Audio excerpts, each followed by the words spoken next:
Welcome. So there was little Piper, and he plays an important role actually for our session today, because as you saw, Piper learns so much just from one other being, right? So if we imagine now, if like more than just two heads coming together, but 3, 4, or 5, what would then happen, right? And what kind of impact could we do? And this is actually also the little secret of iande. Little big secret, I guess. Iande is all about collective intelligence and participatory collaboration. And that is why we're also partnering up with other collaborators that are doing great things. And like Johan today, this is what the session is going to be about. But I will just tell you a little bit about iande.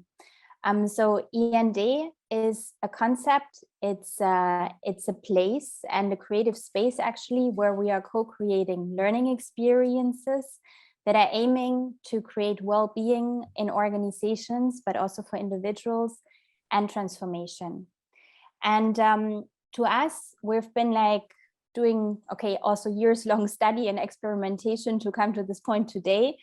But to find out that there's actually, to us, 3 very important elements in it that are creating somewhat like a methodology for us that creates iande, or is the foundation of all transformation and what's happening in the new workspace and well-being.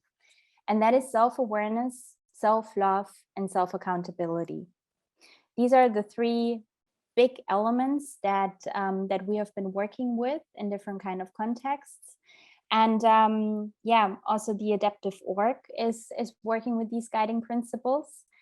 And that's what today is going to be about. And to just give a little side note, if you want to know more a little bit about iande and the methodology and the vibe, just experiencing it, then I invite you from the bottom of my heart to next week's big kickoff on the 7th of July.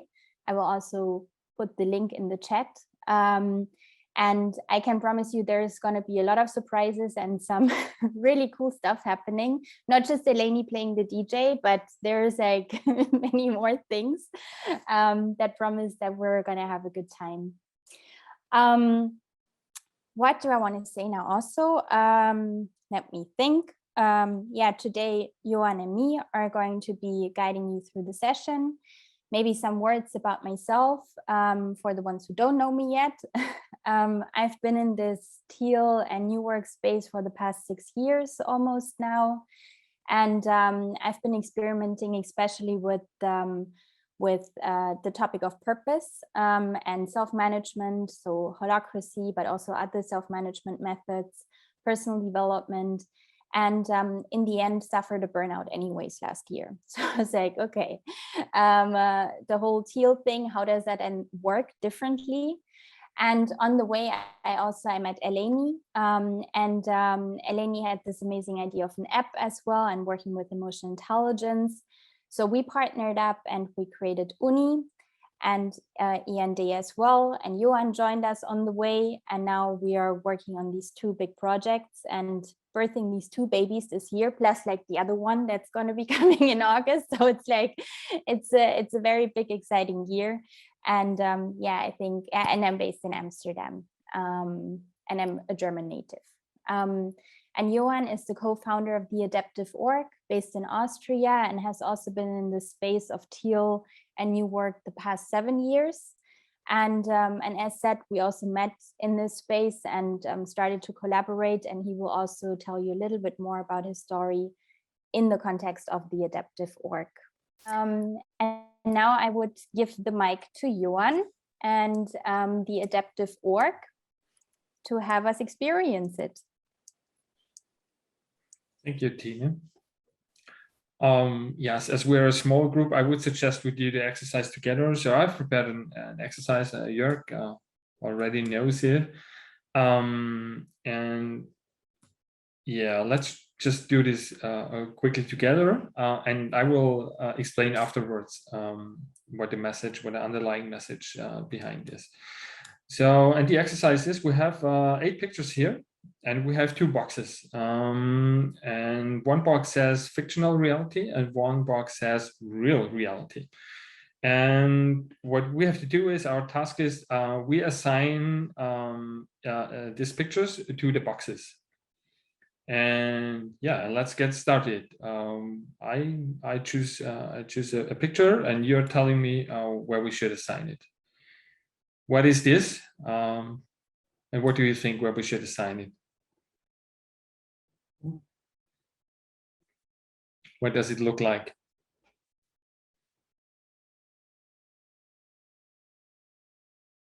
Eleni? Coronavirus. Virus, yes. Could Yes. be a virus. Yes. And is it real or is it fictional reality?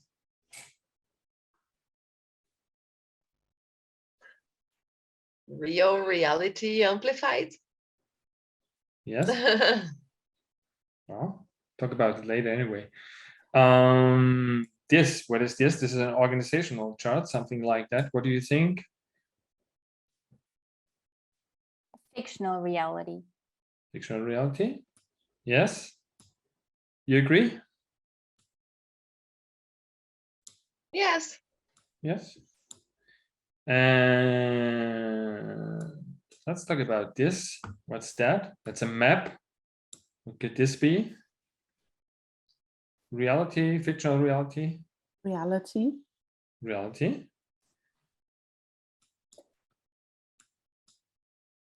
Maybe we should put all pictures in the middle, because there are fictional parts to maps too. Yeah, I was And, thinking and also to the virus, there is a lot of fiction around. A lot of So- science fiction around it. Yeah, yeah, that's true. That's always that's what the groups. So okay, but Yeah. I just had to say it. Sorry. So next one. Next one, yes. What do you think about this one? So what This could is be? reality. This is reality. Why? What do you see in this picture? Because I see this every day in 90% of the people. Mhm. Mhm. What do you think about the money? This is reality, at It's least to me. reality. Yeah. I don't know if others For me, it's agree. fiction. Oh, okay. For you, it's let's fiction. see. So you Okay. want to have a What discussion? happens when, yeah, in the middle? We can have a discussion. Yeah. Okay. Oh, Let's we put it in the can- middle. we can, No, Yeah, because for others example, think differently. Maybe they also think it's fictional reality, because actually, the more I think about it, I agree on fictional reality. Yeah, you agree? Mhm. Then we put it a little bit more on the left side. And Then let's it's But discuss. But it's the same with no, the I map. mean, if it was because- gold is something, you know, that's that resource, but money is just printed paper Yeah, but it's the that's it. same with borders. that represents Mhm. It's what? the same with borders. Right? With borders. Yeah, Tina's Yeah. right. You would like So- to move this one as well to the left box or mm. Maybe to the middle. to the middle? So, okay. Very, very interesting discussion. Yeah. Yeah. So And what's this- this? The playing people? Playing the- children. Playing Ah, children. playing Is this children, real? good. Mm. Yes. Yeah, Yes. this is very real to me. It's very real. Okay. Laws. Real to me, but I'm a very fictional. I'm a very realistic person, so maybe. Yeah, but laws, I also find it's like money, because like it's like it's a made up reality in Created, that sense. yeah. Yeah. Yeah. But what does the lawyer say? So Eleni used to be a lawyer for 9 years. It's a fiction, especially in Brazil. Actually, we have laws that work and laws that don't. It's like there are laws that are approved, but everybody says I'm not gonna pay attention to that. They just keep doing the other place, you know. So in Brazil, it's more on the left. In Brazil, it's More very on the fiction. left. Very fiction. And the ancient, what do you think? I think this is reality, but it seems to me like I'm always voting for reality. I would vote for Always, reality yeah. on this one. Yeah, too. me too. Yeah. Yeah. Yeah. Well, I would say laws is fictional reality, money is fictional reality, and even the map is fictional reality when we talk about borders of countries, because all this kind of stuff is becomes just reality because of a group of people agrees that this is now reality. Okay. But money, as Eleni already said, so it's worth nothing. So it's just a piece of paper, but it's a trust. It's like we exchange trust. That's money. And the same kind of stuff with this organizational chart. Yeah, you write down some positions, and it's just working because we believe in this organizational chart. Okay, so that's the idea behind this exercise. And what has this to do with the adaptive organization? So we tried to tell with this exercise that everything which is on the left side, we can just simply change, okay? So it is no problem to change all these fictional realities or to create new fictional realities. But it's much harder to ignore the virus, or I don't know, how would you change this engine? And this is always, this is somehow a difficult You should picture. ask concerning the engine. You should ask some experts from VW and Audi and so forth. Okay, sorry. Yeah, I see. We should ask them. Yeah, it would be interesting what they say. And this kind of picture is always a point of discussion, I would say, because from the outside, or for me, this is a person who has emotions somehow. Yeah, rather bad emotions, but from my perspective, for me, it's not real because I don't have these emotions. But from her perspective, it's very real. So she has got these emotions. So that's why we always say, okay, we put it on the reality, into the reality box. But again, the underlying message behind this exercise is everything we have here on the left side can be easily changed. And believe it or not, in our organizations, we have a lot of stuff which is just fictional reality. And yeah, that's it. Any questions?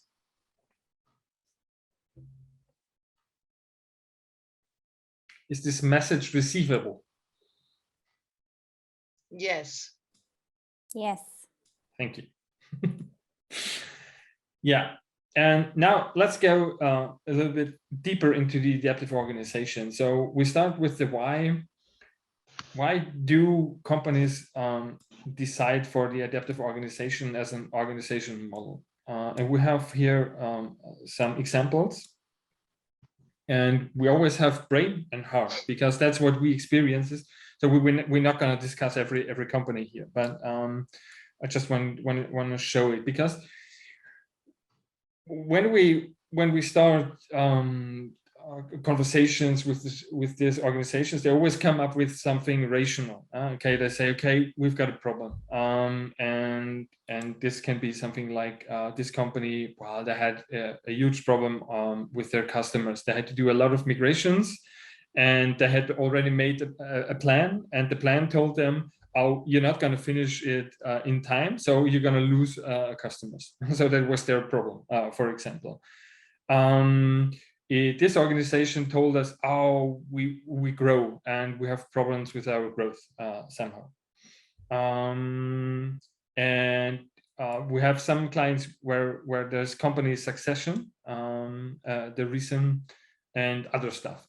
But what we have never experienced is that they just have this rational motivation. So there is always much more behind it, and there always comes this human side into the conversations.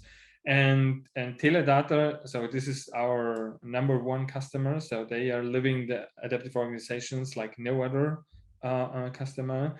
So for them, it's really, for the two owners, it was a lot about, they didn't want to instruct people, and they are very, very human-oriented guys themselves, but they couldn't understand why. Well, they had to take 30 decisions a day, and they had to work 60 hours a week because nobody would take a decision in this organization. And once they have taken a decision, the employees come back and complain about the decision and stuff like that. So that's what was happening to them all day long, all week long. And yeah, and here we, after some conversations, we figured out that it's not about growth. It's about that the matter that they don't have a commitment from their employees when they take decisions. So that was their actual problem, and especially the management suffered a lot under the situation, and so on and so forth. So this, I just want to say, so there is never just the brain in the game. It's always about the combination of brain and heart. And we have not seen not one customer who has decided to go for the adaptive organization just for rational reasons. And for me, there is another why, and that's already saying a lot about the adaptive organizations. I personally believe that the world needs more integrative and equal organizations, because we have two problems. On one hand, we have to face economically a more and more complex world, and it's difficult to survive in a complex world with very simple organizational models. Okay, so at least in my perspective, a typical hierarchy is a very, very simple organizational model. So within this system, there is no complexity, because everybody knows who decides what, and whom to ask if you want what, if you want to have a decision. And the second reason is, I think we as a society, we need to create systems which are more equal, because we need these perspectives, we need this behavior in the entire society, and organizations can be a part of it. In organizations like adaptive organizations, you produce the behavior we need in our society as well. So this is another idea why I believe solutions like the adaptive organizations make sense. And this brings me to my personal journey. So I don't want to spend too much time on it. But it took me, I think, 15 years until I understood that this hierarchical and vertical career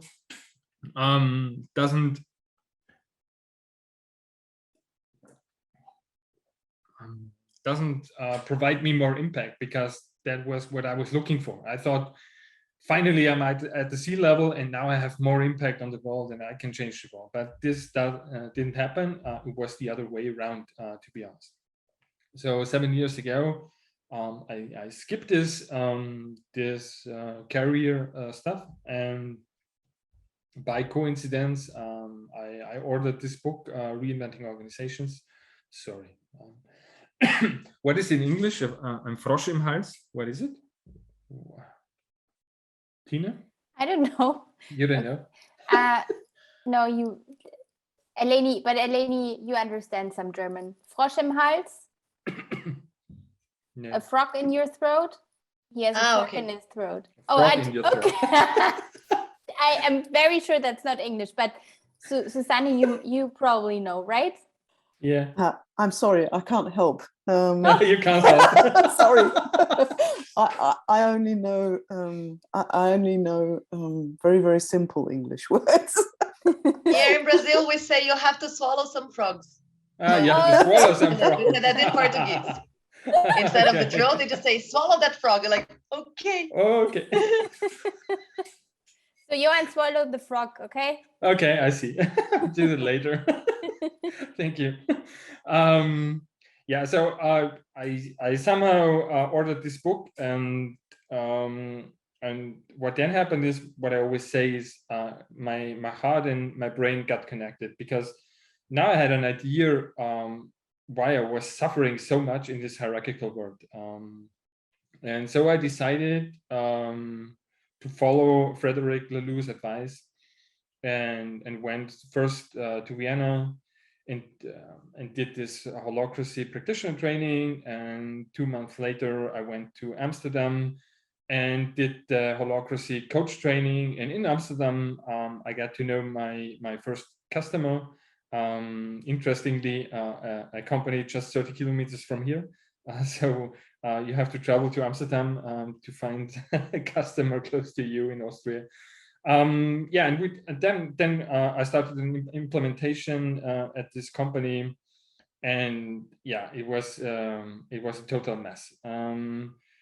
The owner was happy, but I have not been happy, because we did the same thing I experienced earlier in my career. We forced people to do something, and they had no chance. It's okay, they played a new game, it's called holacracy, and yeah, it's a little bit self-managed and stuff like that, but they were still forced to do something. Okay, they couldn't decide.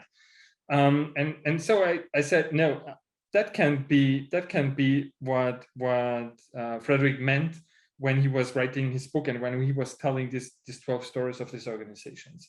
And I kept on going, and then I met a guy called Gebhard Borg, and together with him, that's now 5 years ago, we started designing our own org model that is more that works and is more science and evidence based, and we call it adaptive org. Yeah, so that's a little bit the story behind it.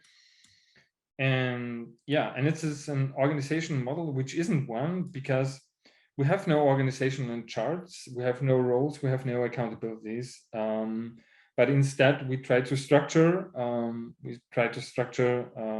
the organization fully dynamic around problems, around work, around challenges that have to be approached. And we try to address complexity by complexity. It means the bigger the problem, the bigger the challenge, the bigger the group, we let work on this problem, on this challenge. So that's the idea, addressing complexity by complexity. And one thing which I really love is that in adaptive organizations, the employees rate equality as an outstanding feature. So I love that, and you can check that on Kununu. And yeah, what the adaptive org does as well is we maximize individual impact, and by doing so, we enable meaning at work for every single person. So, but that's an offer, okay? So that's an offer. Some do accept this offer, and some don't, because they say, and no, it's I go to work just to earn money. And we, as an adaptive organization, we accept that as well. So we don't expect everyone to be involved, but we invite the people. That's very important, and it's a huge difference to stuff like holacracy as well, where because you can survive in holacracy without being active, without being kind of entrepreneur within your team, within your role. And that's the next one is something we already had. We use the power of imagination. So what we just had in our exercise, and create new pictures, new imaginations of the world of our organization, which helps us to coordinate the group more or less and create new realities. And yes, the adaptive organization is highly adapted through systematic reduction of resistance against change. I think probably everyone has seen that already, that in many organizations, some people take a decision behind closed doors, and then they communicate the solution and tell everyone what they have to do now, so that the new solution turns into reality. And what happens is that resistance increases, and in adaptive organizations, we play with this resistance. I show you later on how this works in detail.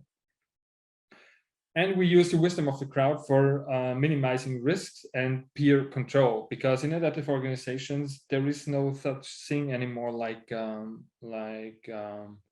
roles or leadership roles or management roles. So, but on the other hand, an organization needs control mechanisms in order to minimize risk. So that's something healthy, we believe, in an organization. But we replaced it more or less by the crowd and by the peers. And yes, and another very important thing is what we have learned is that if you want to have a self-directed organization, you need to provide a different way of controlling and reporting, because not everyone has studied economics and can read these numbers, how we prepare it today for the people. And so it's very, very important that you create a new controlling and reporting in order to enable entrepreneurial thinking. Yes. So far, questions?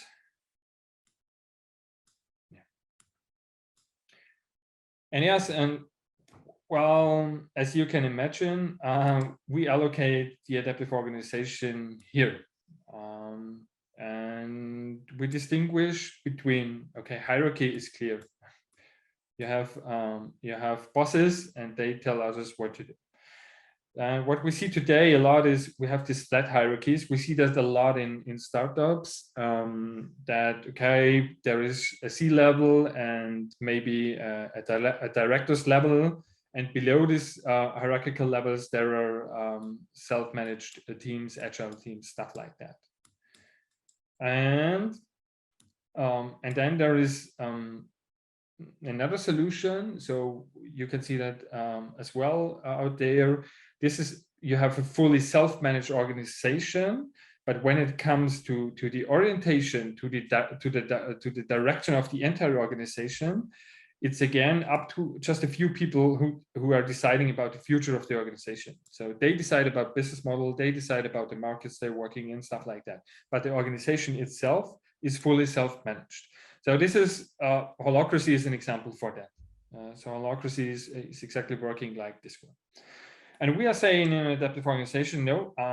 So we want to go the last step as well. Why? Because we believe that if an organization takes advantage of the power of self-management, you have to give something back to the people. So you cannot take advantage of the potential they bring in, of the power they invest into the organization, but still the money is just in your pocket. So that's not possible, and that's why we are saying, hey, we speak often a self-directed organization then. So this is self-managed and this is self-directed. So the people really can influence even the strategic orientation and direction of the company. So that's the idea, and that's what the adaptive organization stands for. And we believe, well, while we are not sure, that's just in perspective, but that's the edge within the equity system. Okay, so you can't reach more self-management, self-directed organizations or people stuff within the equity boundaries. So there is something else we probably see in future.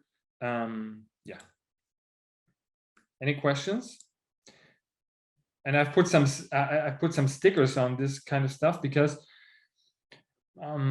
yeah, Susanne? No, go ahead with the stickers. I'll ask my question in a minute. Yeah, the stickers. So I speak I distinguish two systems. I speak of competition first systems and collaboration first systems. And I put the stickers on these different models. Hierarchy is a competition first system in my perspective. The flat hierarchy as well. You still have these career plans. You still have positions you can achieve. You still have performance reviews and this kind of stuff. So it's a lot of competition within the organization. And in the self-managed environments, I've seen both. So I've seen holacracy organizations working working really collaboration first, but I have seen holacracy organizations working competition first still. And the adaptive organizations should be a collaboration first model. So now your question, Susanne. Thanks very much. I very much like the way you're presenting it, and also the graphic, because I have got to know the third organization, the self-managed organization, and I perceive two things. The first thing is that the roles are completely defined, and that's what helps them be in a self-managed way. And what I found interesting on the slide before was that you said there are no roles and org charts. Now, there are two questions related to this. And I also like the differentiation from self-managed to self-directed. Usually when we speak about self-organization, there's one argument that I quite often hear why people stick to the third version, the self-managed organization, is they say, well, we need representatives because there are certain legal requirements and so forth. So that would be my first question. How do you solve that in a self-directed organization? I'm sure this is very simply answered, but I find that difficult to answer. The second thing is, and this is more interesting for me, is if you don't have rules and responsibilities, or a very, very strict way of setting processes, I think all sort of the aspects that we see in agile organizations are very strictly managed in a way. They have the rules and regs are even sometimes more defined and more, or even stricter than in certain hierarchical organizations. How do you solve that in the self-directed organization? I haven't seen a self-directed organization, or not that I know of. So I would be interested to know the experiences that you have there. Okay, yeah, fine. So I will answer both questions, not immediately, but latest at the end of the presentation, okay? And I can provide some examples, or maybe we do it when we have, yeah. So I put them down here somewhere. But two very good questions.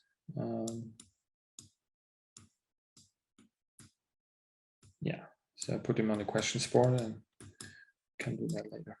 Okay, is it fine for you if we answer that later? Thank you. Yeah, and so how we are doing that? Well, actually, the adaptive organization is a fully integrated approach, means that there is no such thing like implementation. So what we see a lot today is that, okay, there is an agile organization and they implement Scrum, and then they add SAFe on top or less on top or stuff like that. Not speaking of holacracy, it's obviously implementation, because you have to sign the constitution and then you start implementing the new bureaucracy, stuff like that. So we're not doing that. So we come to an organization and we just say, as first of all, we speak with the owners or the top management. So as a first, this is the first condition. So if they don't talk to us, we don't start working with an organization. So as a precondition that the owners, top management says yes. Okay, they don't have to be activists, but they should not be an enemy. So that's the idea. So they have to know what it's all about, and they have to know what they are facing in the future.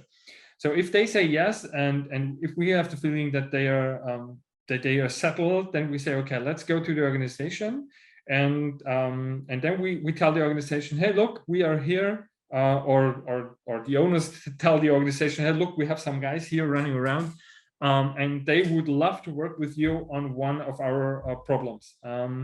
So it means that we are looking all around the organization who has got a problem big enough to solve it in a different way. And that's how we started an organization. And we just start if the people say yes. Okay, so we invite, once we have identified a problem, then we ask the people again, do you see this problem as well? And if they say yes, we see this problem, and if they want to join, and if they want to follow our invitation, then we start working with them. And with every problem we solve in a new way, we do the transformation to an adaptive organization. But from a certain point on, it's really the community that says yes or no to this approach. Because if the people don't come back after the first 2, 3, 4 processes, then this is the message telling us, okay, we don't like your approach.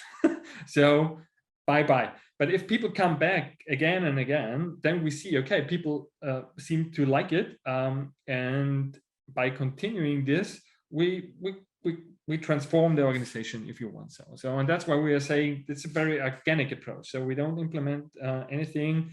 We offer something, we invite, but the people decide. And at the end of the day, it's really the community. But we have already experienced that you have owners and you have top management, but from a certain point on, if the community has agreed to work in this way, so even the owners can say no anymore.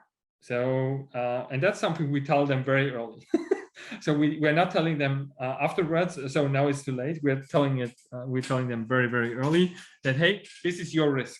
From a certain point on, it's not your call anymore, whether you follow this path or not. So very important. Yes, and what are we concrete doing this? So before we start with we're always building temporary cross-organizational teams. What this means, we'll discuss immediately. But before I want to show you something that we have learned over the years. So my learning, due all the observations in the different transformations, is if you really want to have a collaborative organization, you need 3 ingredients. You need orientation, you need coordination, you need equality. Okay, if you have those 3 and you foster those 3, you get collaboration more or less automatically out of it. So that's the result of it. Okay, and in my world, okay, you can replace management or the idea that one person leads another person by exactly this pattern. Okay, so what is a manager? What is the job of a manager today? He provides orientation by giving orders, by doing the interpretation of numbers, stuff like that. He or she coordinates the group, yeah, by calling for meetings, by asking for workshops, by organizing all this kind of stuff, so that people come together and create value for the organization. But what today is not happening is that the people take care of an equal environment. So that is what this is the additional stuff you need to have a collaboration first environment. But this is my perspective, and this is very important for what comes right now. So what we are actually doing, where we structure the organization, is we build temporary cross-organizational teams around a concrete topic, problem, challenge, innovation, whatever you want, and the team is dissolved after a solution is in place. Means that, for example, which example could we take? Has anybody an example for a problem in an organization, maybe a customer you just worked with? Yeah. Finding good stuff for certain tasks, for instance. Finding this. Okay. This is good. Yeah, it doesn't matter. So if this is the problem for this organization, we would ask the organization, say, hey, who has got problems? Which team has got problems to find new teammates? Okay, we would ask it and say, okay, then this team would say, yes, we have problems. We have problems as well. We have problems as well, and we have problems as well. And this team says, no, we don't have problems. Our team is complete. Everything is fine. Okay. Then we say, okay, those 4 teams have problems. We invite all the people from these teams. Okay, but not everyone will follow this invitation. The team will say, okay, listen, you have to do with this hiring stuff, and you have to do with this hiring stuff. So this team will send 2 people. This team will send 2 people as well. And this team will send 3 people, for example. And this team sends 4 people. And then we have built this temporary cross-organizational team. And with this team, we start working on the problem of the organization. In this example, we talk about how we can hire more people. Okay, so this is the challenge we have in this concrete example. And what is happening now, or what is very important, so the example you just came up with is a good one, because it's an example bigger than just or a problem bigger than just one team. Means that the adaptive org tries to just take care of problems that are on a structural or strategic level. So the adaptive org does not take so much care of the team level. Okay, so if the team has got a problem, we believe that a team can solve this problem themselves. Yeah, but as soon as the problem is bigger than one team, our idea of this temporary teams team comes in. So. And another thing is a typical question we always face is, okay, but what is with the team, the people, their original team? So the original team is not so important, I think I didn't mention it so far. Some of our customers don't even have an organizational chart anymore, because the people just. So they join their home team, whichever this is. Sometimes they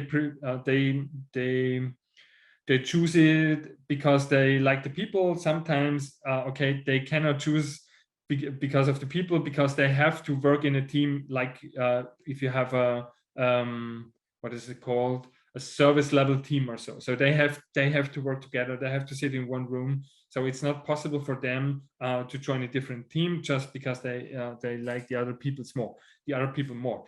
But it's really up to the individual deciding with which team they want to work. So that's the idea. And what does this with an organization or with these home teams? This formal home teams, we increase the importance of this formalism. So that is what is happening over time in adaptive organizations. And there's always one condition: you can choose your team, but you still have to be able to get your work properly done, of course. Yeah. So that's the idea. Yeah. Questions? Yes, please. Sorry. Now, I also mentioned this topic because sometimes there are functions in an organization who take care of these kind of things. For instance, this would be a recruiter team, or HR would be seeing into how to get the right people on board. Are they invited too? And this is the first question. This is also a very simple question, but the more tricky question is, usually problems in organizations have a certain political dimension. People don't want to share information because they think they have been making mistakes. They think they would like to do things differently. There have been arguments in the past on this. And the third question that I have is how, this may be a stupid question, but I find it, it's still in my mind quite often. In the teams, in this cross-functional team, I understand that they are to organize themselves, but how is the decision then? Who's then, because we still have an organization that is working differently and that is used to sort of a decision-making process that says we give our go to something, or how is this organized? Mm-hmm.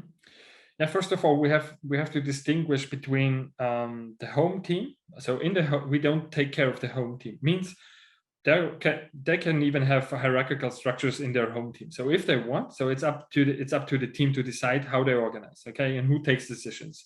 Some of our customers still have team leaders in their home teams. So if they want, feel free, whatever you want to do. But as soon as we go to the next level, which means structural or strategic level, the rules change and we play along the adaptive org rules. So that's the idea, okay? And these temporary teams, so we have a role, that's actually our next slide.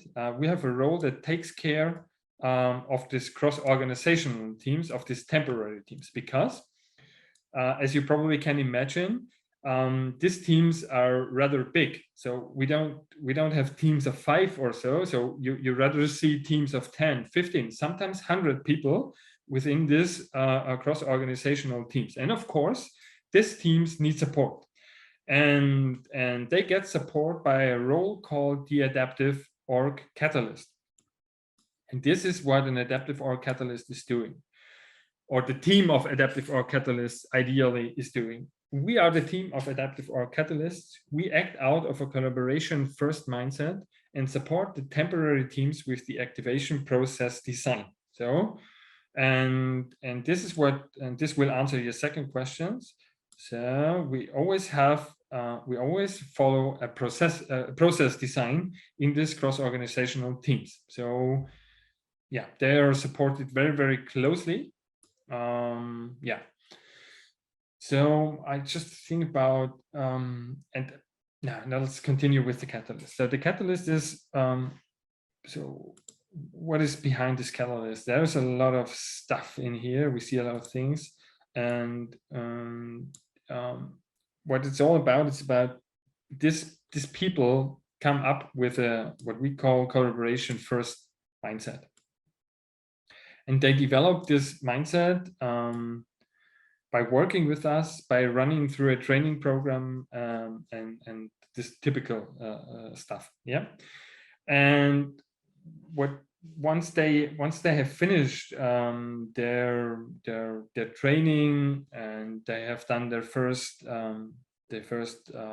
practical sessions, then most of them come up with a new attitude, with a new mindset, and within this mindset we have different stuff. We have mental tools. So the adaptive organization has got 4 mental tools. So, and this again, we can this reminds us to the fictional realities. Okay, these mental tools, these are fictional realities we have designed for adaptive organizations, and the same is valid for mental models. So we come up with mental models designed for adaptive organizations. Okay, so this is both are fictional realities, and we can change them very, very easily. And so what are the 4 mental tools? there is one tool called decision design. So this mental tool helps us to figure out, so what is the right group of people we have to approach with this problem, more or less. So it's about that. Then we have something we call inner compass.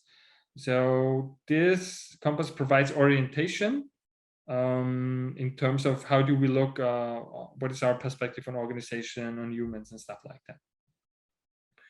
And then we have organizational DNA. The DNA connects the individual with the organization, and it also makes clear or has a statement about purpose of the individual and how and what does this mean for the organization. So how does the individual purpose connect to an organization? So this is there is a perspective included in the DNA. And the fourth mental tool is called economical common sense. So it's what we already had, is this the democratizing of controlling and reporting. It's actually a very, very simple view on the economical situation of the entire organization. So that's behind this economical common sense. So, and what else do we have? So then we have these mental models, and we talk in these mental models, we talk about survival. So how does a company survive? And why is this important to an organization? We talk about accountability. So why can we expect accountability from grown-ups? It's behind this mental model. And we talk about communities, or which different models of communities are out there, and stuff like that. Then we talk about uncertainty. So how to deal with uncertainty as an organization. And then we talk about coincidence. So how to deal with coincidence as an organization. And of course, how not to deal with plans at the same time. And another mental model is enlightenment. So what can we expect from people when they start using their brains, stuff like that. So it's a historical point of view as well. Yeah, and the adaptive or catalyst is equipped with all these models and tools, and yeah, and is supporting the cross-organizational teams during their processes. So, and this is a typical activation process, means a decision-making process in one of these cross-organizational and temporary teams. And it always, we already had that, it always starts with a problem. Johan, can I just yeah. 1 second, because our time is actually time is up. Oh, so but it's not just been me. Or? No, but just wanting to check if it's okay to extend for 10 minutes, or if you guys need to go now. For me, it's fine to extend. I was also the one who was asking a lot of questions, so it's fine for me. Okay, great. Eleni, you good? Okay, great. Okay. Thank you for your time. Yes. So this is an example for a typical activation process. So we have a situation here. There is a problem, there is a challenge, there's something we have to approach. And then it's always the first step that we can't read that.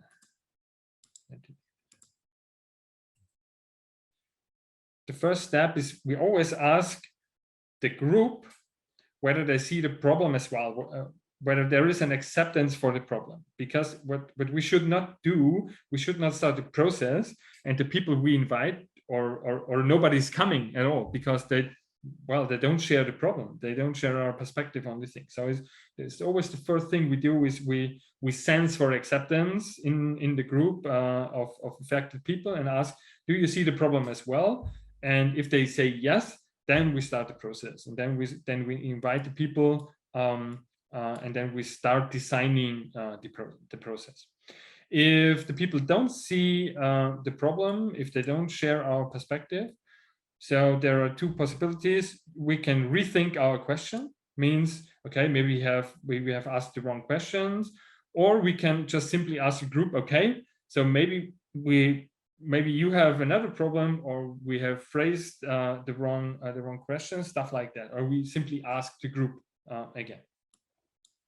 But if there is acceptance, the process starts, and it's always very simple. It's iteration, so it's an iterative process, step by step. So we do not design the entire process to the end. So we always start just with the first step. That's it, and we continue doing this. After we have done the first step, applied our first design, we evaluate the results and look, okay, what is the next good step, and then we continue designing step number 2, and so on and so forth. So it's like this, if you want. So it's very agile, yeah. But it's very important to know within this activation process. So we apply a bunch of different methods, okay. And so sometimes we work with this small canvas, sometimes we work with Scrum elements, sometimes we work with this canvas, with that canvas, sometimes we create our own canvas. We work a lot with surveys, especially at the beginning of processes. We mostly start with surveys, so that people start thinking individually, not start thinking in the group, start thinking individually and stuff like that. So this is very important, and this is a kind of art, I would say. So the catalysts have to be very confident in applying different approaches, different methods, and always find the right answer to the question within the process. So this is the idea. And there are some conditions, and the most important one, let's just focus on this one, is we invite people to the process. And if people decline the invitation, they accept silently the results the colleagues produce. Okay, this is very important, because if would have this rule in place, we would again have the complaints afterwards, like we already know it from the hierarchical organization. So this is very important, and this works quite well. And there's another rule.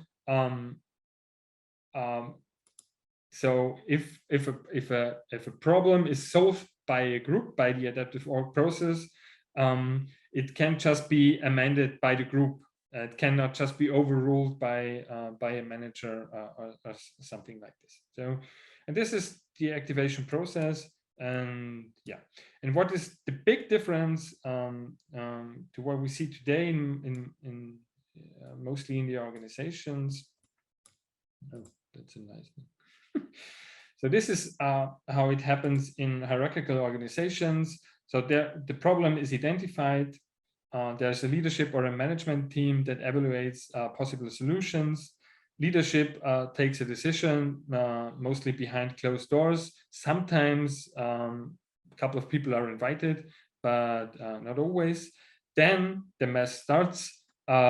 Leadership communicate, or managers, I should not use the term leadership, Tina, sorry. Yeah, that's actually wrong.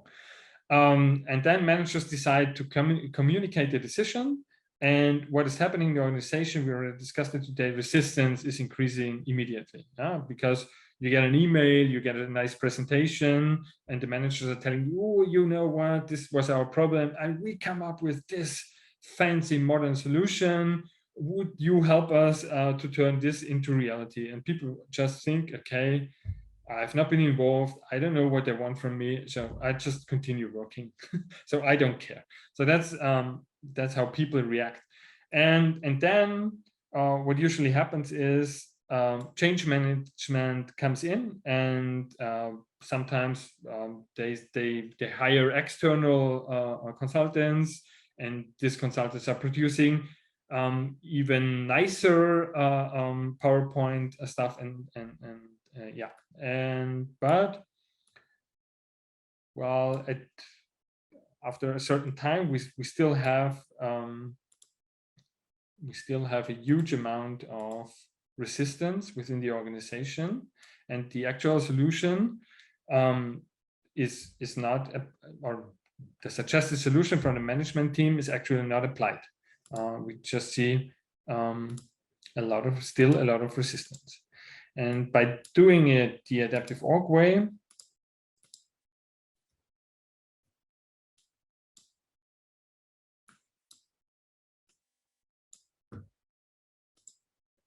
we get a different result. So we have a problem, but already at the beginning, we start sensing for acceptance. Means we ask the community, we ask the organization, do you see the problem as well? Do you share our perspective? And very important, the problem identification can come from everybody in the organization. You know, it's not up to managers or so. So everyone can come up with a problem, and then the catalysts support this person at the first step, which is sensing for acceptance. So do others see the problem as well? And then if there is the if people accept the problem as well, if they share the perspective, then we start this process design. We start inviting the people to the process, and the activation process starts sometimes with a survey, sometimes with a workshop whatsoever. And then we have these iterations. We make one step, make next step, and stuff like that. What we see is that resistance is increasing in the adaptive organization as well. So it does not mean in adaptive organization there is no resistance. But what we do differently is that we provide the people the possibilities to work on the resistance and to get convinced of their more or less of their own ideas of they have in mind. And then we continue working, and at the end of the day, once a process is closed, we have low resistance and we see a high execution rate of the solution. So, and this is the difference between a hierarchical approach and a collaboration first approach at the end of the day. Okay. Yeah, that's it from my side. So it's because I think as far as I see, it's kind of like this. But once I saw there was this industry, and they were producing a product. I don't remember. I'm just going to say crackers. So it was happening that some of the boxes was coming without crackers inside, so they were empty. So the company was starting having some lawsuits and stuff. So they went to the engine PD development and bought a stupid expensive robot and put it in there where the collaborators were circulating to measure and weight the boxes, which one were with filling inside or not. And at some point, this robot was really disrupting them, and they just took the robot away and started doing this manually. And at some point, they look at themselves, and what they did was put a ventilator blowing just where the products were going before it would be boxed or not, like the big box to go to the market. Yeah. And the ones that was not with the crackers inside would just blow away. Yeah. And they resolved that with a ventilator, you know, and was just taking the decision to the bottom.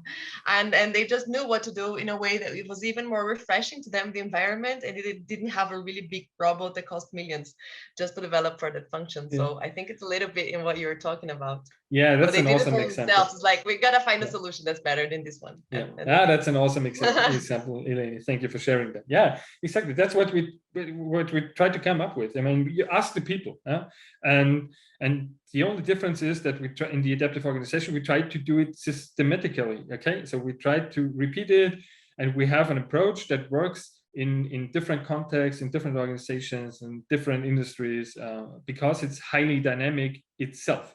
So that's the idea. Yeah, and well, so I'm done. I would answer these questions, or are they still valid? So that would be the first question. You've already answered one question, how the decision-making process has. I understand it. And the legal stuff would be interesting. The I think the rules and processes I also understood, but the politics would be interesting to know. Yeah. How are we dealing with this, and also with sort of corporate functions or people stepping in? I understood that you sort of keep them out of the process, or don't allow them to interfere, but they need to be invited too. And they may have a different point of view. So I would be interested to know. Mm-hmm. Yeah, let's start with a simple one. Rules and processes. It's just very simple. Okay, so I got that already. You need not explain. Sorry, you so can take away the rules and processes. Okay, I understood that.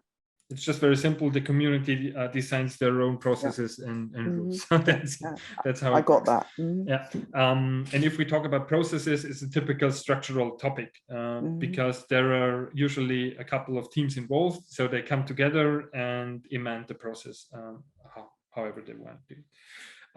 Yeah, legal stuff. So there is one important thing. We have a couple of customers out there, and so far we just had one problem where we had legally, we had to involve the owners of the company, just one. I don't know the number of companies, so we could count them, I think 6, 7 or so. And over the last 5 years, there was just one problem where we had to involve legal stuff. And how we did it, it's been in Germany, and the problem was about Zeitaufzeichnung, working hours stuff, agreement with the so official agreements between the organization and the employees. And so the people in the organizations caused by Corona, because Corona changed a lot, they went to the home office and stuff like that. And a couple of people had disadvantages because of this agreement. And so they said, hey, they raised the flag and said, hey, we have to change that somehow. And and then they built this cross-organizational team. And at a certain point, they recognized, okay, now we get stuck because now we need the owners. So this is we have a part of this problem is that the owners have to double check with some lawyers whether we can write this agreement this way and whether this is correct from a legal perspective. And they just simply said, okay, hey, you two owners, join us. This is our problem. Would you mind double checking this kind of stuff with your lawyers? Yeah, they said, yes, we're going to do that because that's our problem if this is not written correctly. And then they went to the lawyers, come back with feedback from the lawyers, and the team took over again and finished the new agreement. So that's it. Okay, so one case in 5 years, and it was easy because you just take the part that has legal relevance, let them solve this part, and bring it back to the activation process within the organization. So that's it. One legal case so far. Okay. Yeah. And of course, managers or former managers, whatever you want to call it, are invited to activation processes. And the process design means the catalyst, the adaptive org catalyst, takes care of a process design so that managers cannot drive the decisions. Okay, so it's a design matter for the catalyst that not the typical drivers can drive the decisions again. So it's a matter of design which needs to be solved by the catalyst. Okay, but of course they are equally invited into this process if they are affected of the problem. Do catalysts external? Is the role then created internally? Yes. That there are internal catalysts? Yes. Okay. It's well, so it's a kind of we do it temporary. So the first couple of processes are guided by us, but as soon as the training, as some internal people have finished the training, they take over step by step, and we remain in the background for what we call supervision. Okay, so they can book hours in our calendar, and then we reflect together. How would you design this process and stuff like that? So that's how we usually work. Yeah. And yeah, politics. Well, actually, this is actually not our problem. It's the problem of the organization. So if the politics are stronger than the will to become a self-directed organization, then the politics will win. We, from our perspective, we try not to get involved into politics. So that is what we strive for. Okay, so if politics come up, we say, okay, listen, this is not our call. It's your decision. So this is what we propose. This is what we can do for you. But if you want to play it this way, play it. But it's not our responsibility. And it's again, it's a kind of this organic approach. So if the organization prefers playing politics over becoming a self-directed organization, then it's their decision. Okay, it's not our decision. But of course, usually the top management, the owners are convinced of the adaptive organization approach.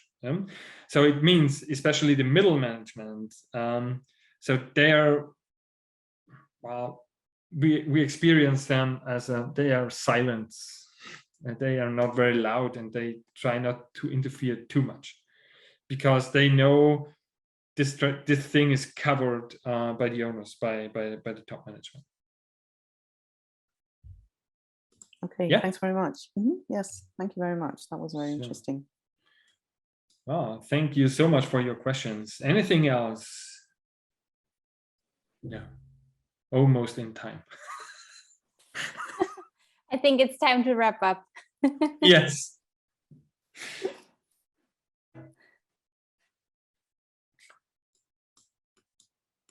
You still wanted to say stuff about like next steps that Susanne can take, can get in touch and. Yeah, of course. Yeah, next steps. Well, feel free to connect via LinkedIn, or if you want to know more, just book. You can. Here is a link to my. You can directly book a Zoom call in my calendar.